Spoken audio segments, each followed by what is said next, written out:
हमारे साथ भारतीय जनता पार्टी की राष्ट्रीय प्रवक्ता मीनाक्षी लेखी हैं। मैडम, बहुत आप लोगों ने ताकत झोंक रखी है बंगाल में संगठन को मजबूत करने के लिए, लेकिन हम लोग देखते हैं कि बंगाल की ललाट पर बीजेपी का नाम कहीं ना कहीं नहीं आ रहा है। नहीं, आ जाएगा।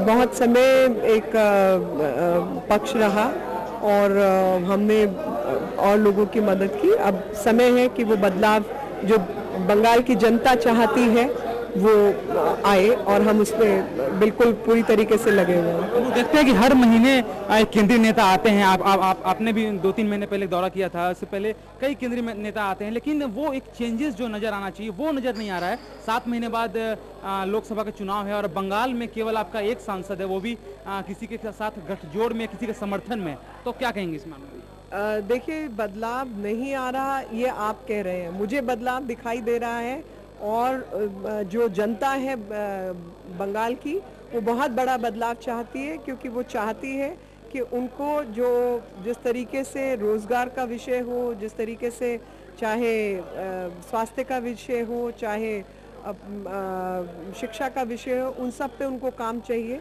और वो सब काम और उस तरीके की जो विजन है, जो नेतृत्व है, वो भारतीय जनता पार्टी ही दे सकती है और वो कहीं ना कहीं उम्मीद लोगों के बीच में दिखाई दे रही है। जो आपका कहना है कि बदलाव नहीं दिखाई दे रहा, मुझे दिखाई दे रहा है। एक सवाल है, प्रदेश कांग्रेस जो है वो कहती है कि जो ममता बनर्जी हैं वो भाजपा के संपर्क में है और आने वाले समय में क्या दीदी साथ जाएंगी, क्या आप क्या कहती हैं? देखिए, दीदी साथ जाएंगी नहीं जाएंगी उस पर कोई विचार नहीं हुआ और इस समय पर तो भारतीय जनता पार्टी अपने वोट बढ़ाना चाहती है और अपनी सीटें निकालना चाहती है और उसी पर हम कार्यरत हैं। और जहां तक विषय है बाकी लोगों का, उस पर हम बिल्कुल डटे हुए हैं कि हमें उस पर काम करना चाहिए और जो जनता है यहाँ की वो चाहती है कि हम यहाँ पर अग्रसर हों। देखिए, एक अंतिम सवाल है, प्याज जो है वो शतक लगाने जा रहा है, आलू भी अब धीरे धीरे बढ़ रहा है। राज्य सरकार कहती है केंद्र सरकार दोषी है, केंद्रीय मंत्री कहते हैं मैं ज्योतिष नहीं हूँ। आखिर जनता कहाँ जाए?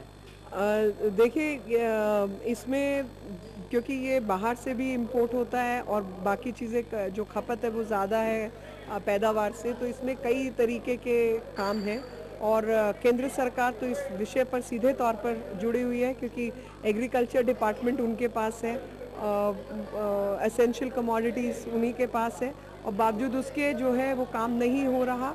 और प्याज जैसा विषय, आपको याद है दिल्ली में सरकार बदल गई थी और मुझे ना अपने पिताजी की बात याद आती है, मैं वो कहना नहीं भूलती। मेरे पिताजी जब हम छोटे थे तो जैसे बच्चों को शिक्षा देने के लिए पिताजी कहा करते थे कि सूखी रोटी खा लो, प्याज के साथ खा लो, लेकिन किसी के आगे हाथ मत फैलाओ। और वो जिंदा नहीं रहे तो मैं उनको शायद कहती कि अभी तो प्याज अमीर लोग खा सकते हैं, गरीब नहीं खा सकता।